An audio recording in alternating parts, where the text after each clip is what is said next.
Good day everyone, my dear brothers and sisters in Christ. Today is Friday, December 22, 2023. Welcome sa aking video. I am Myrna de la Mariano Osides, Philippines. Would like to share the gospel for today. Let us pray. Come Holy Spirit, grant us the gift of piety. And our gospel for today is according to St. Luke chapter 1, verses 46 to 56, ang awit ng papuri ni Maria. Ang mabuting balita ng Panginoon ayon kay San Lucas.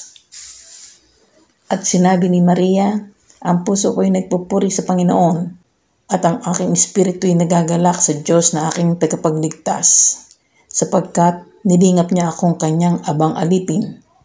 Mula ngayon, ang lahat ng tao ay tatawagin akong pinagpala, dahil sa mga dakilang bagay na ginawa sa akin ng makapangyarihan. Banal ang kanyang pangalan. Ang kanyang kahabagan ay para sa lahat ng salinlahing may takot sa kanya.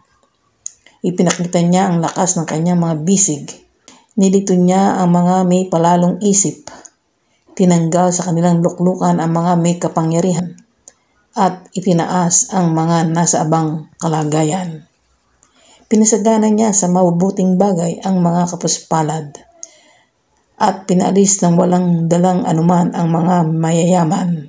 Tinulungan niya ang Israel na kanyang lingkod at hindi niya kinalimutang kahabagan ito tulad ng kanyang ipinangako sa ating mga ninuno kay Abraham at sa lahi nito magpakailanman.